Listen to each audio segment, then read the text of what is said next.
Terimalah salam di dalam Dharma, Namo Sang Yang Adi Budaya, Namo Buddhaya.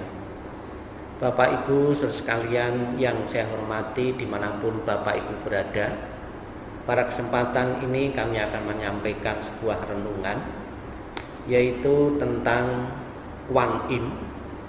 Dikisahkan ada rupang Kuan Yin di salah satu wihara, yaitu Kuan Yin pemberi obat.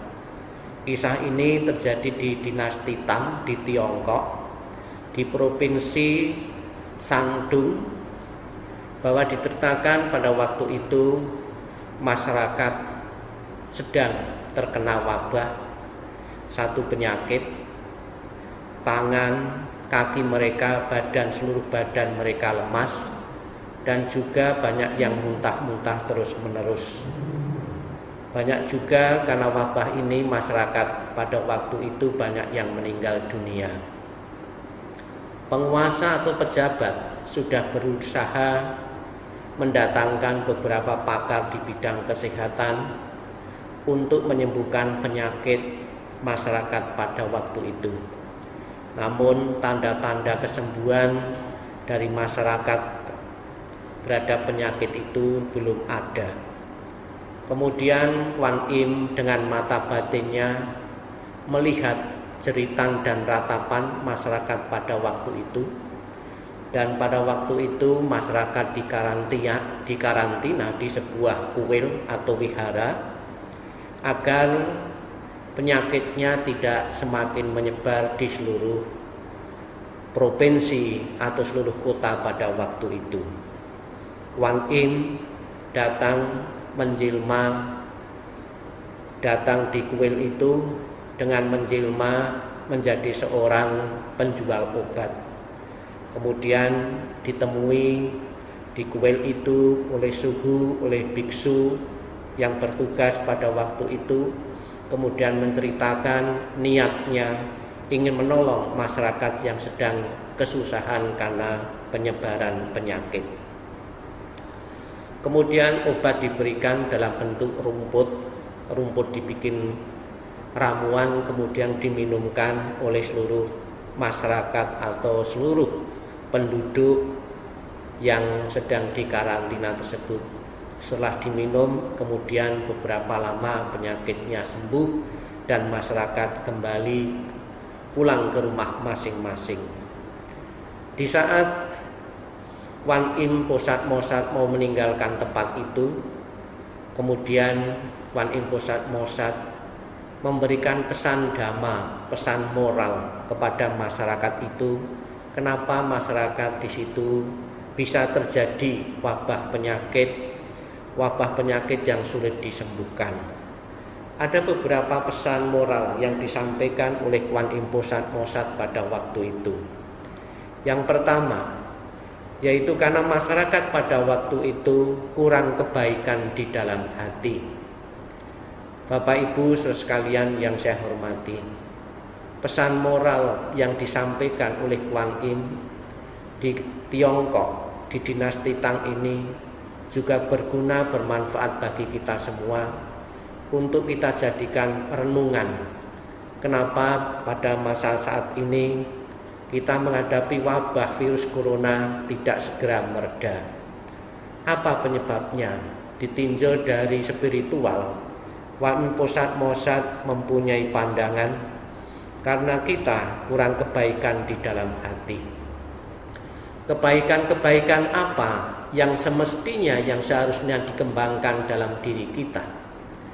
Kita tahu di dalam agama Buddha, di dalam Buddha Dharma, kebaikan atau sifat-sifat kebaikan atau sifat-sifat luhur itu sudah sering kita dengar, sudah sering kita baca di dalam parita-parita suci. Disebutkan adalah sifat-sifat luhur yang harus kita kembangkan adalah cinta kasih, kasih sayang, simpatik, dan keseimbangan batin.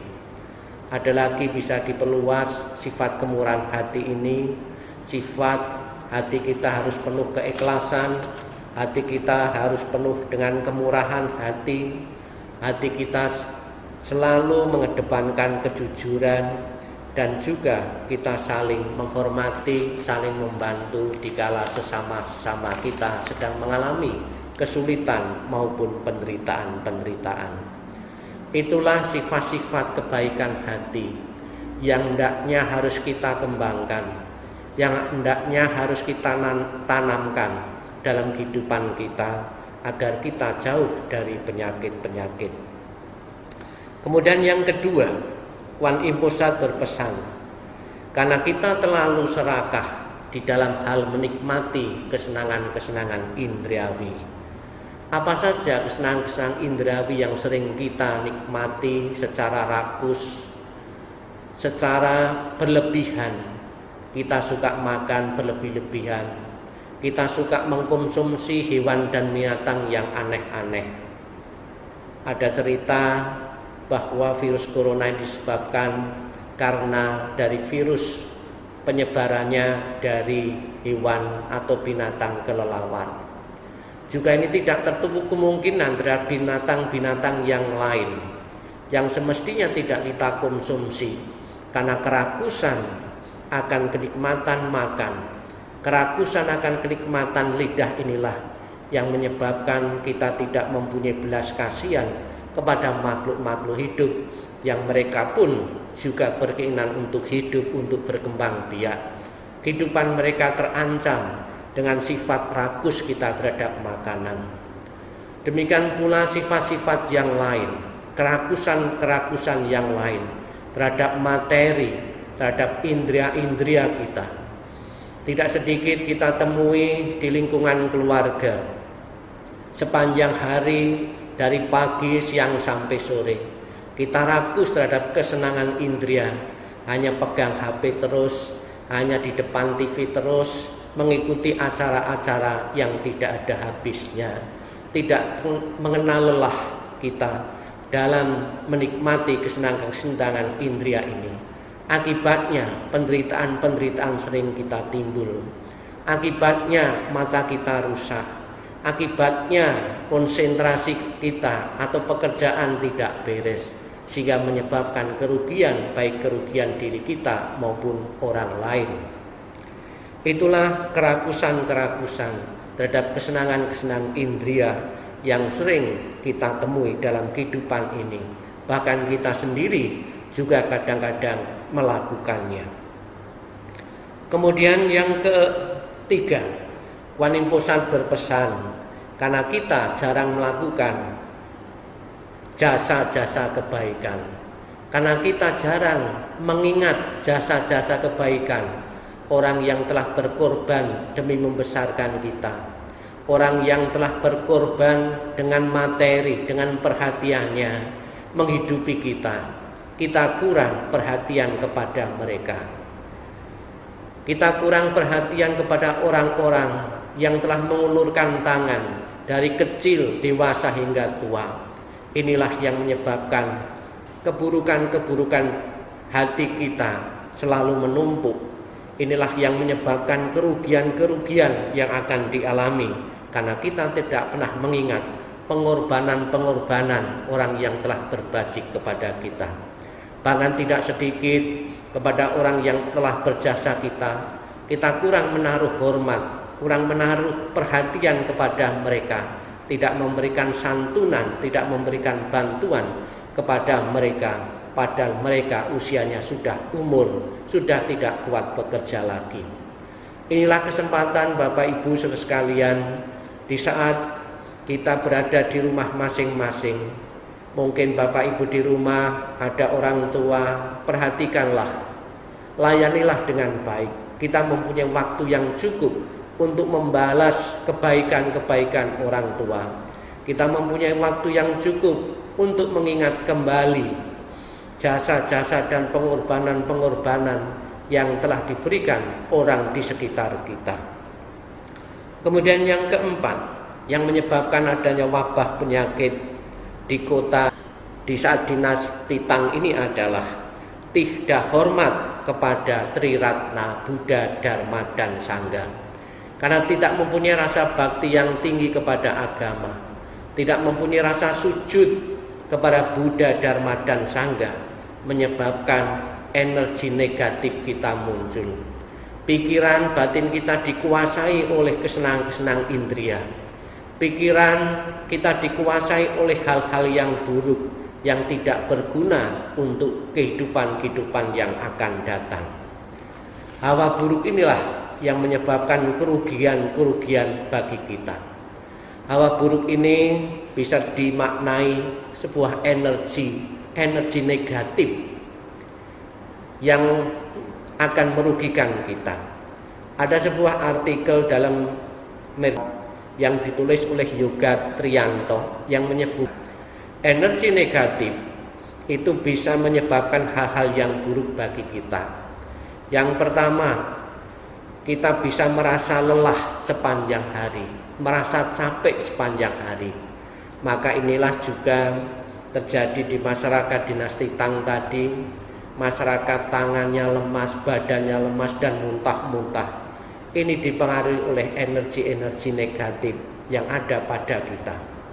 Kemudian energi negatif yang ada pada kita itu bisa menyebabkan kita stres, ya, kita kebingungan.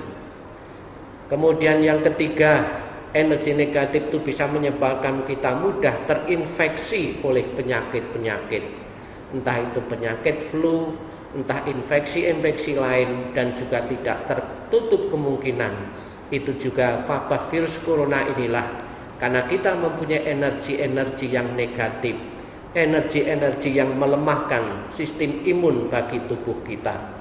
Maka disarankan kita harus mempunyai imun yang kuat. Kita harus berolahraga yang cukup, makan makanan yang penuh gizi dengan cukup, untuk membuat kekebalan tubuh kita agar kita tidak tertular adanya wabah virus corona ini.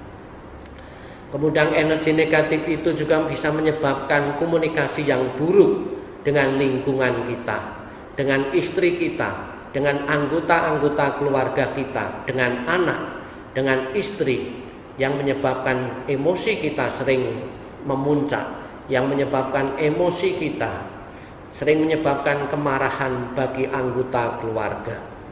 Kemudian sebab dari yang lain, dari seseorang mempunyai energi yang negatif adalah kalau tidur kita sering mimpi-mimpi buruk.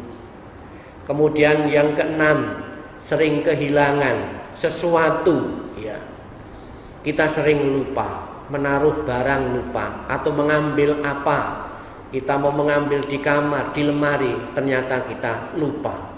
Itulah pengaruh energi-energi negatif yang sering kita alami dalam kehidupan ini. Bapak Ibu saudara sekalian yang saya hormati, apa pesan moral yang disampaikan oleh Kuan Yin ini kepada masyarakat pada waktu itu? Yang keenam, semoga kalian bisa memperbaiki diri. Kuan Yin Posat Mohosat karena belas kasihannya memberikan wejangan nasihat yang berharga kepada kita semua, agar kita bisa memperbaiki diri terhadap kesalahan-kesalahan yang lalu, terhadap kekeliruan-kekeliruan yang lalu. Melalui ucapan, pikiran, dan tindakan kita perbaiki. Kita masih mempunyai waktu yang cukup dalam kehidupan ini untuk mengisi, untuk mewarnai kehidupan ini, agar kehidupan ini berguna, bermakna bagi diri kita maupun bagi masyarakat lingkungan kita. Kemudian juga Kuan Yin Posat berpesan, hendaknya engkau menyesali dan bertobat atas karma buruk yang engkau perbuat. Bertobat di sini artinya kita tidak akan mengulang kembali kejahatan-kejahatan, baik kejahatan yang kecil, kesalahan-kesalahan kecil maupun kesalahan-kesalahan yang besar. Kemudian yang terakhir Kuan Yin Posat berpesan agar engkau banyak melakukan amal kebajikan. Dengan amal kebajikan inilah timbunan karma-karma baik kita itu pada suatu saat nanti akan berbuah dan mampu menyingkirkan segala karma-karma buruk yang kita lakukan, atau mengimbangi karma-karma buruk yang pernah kita lakukan. Bapak Ibu sekalian yang saya hormati, inilah pesan moral dari Kuan Yin Posat Mohosat yang bagus sekali selalu kita ingat dalam kehidupan ini. Semoga kita akan selalu terinspirasi dalam kehidupan ini dan selalu mengingat dari nasihat Kuan Yin ini.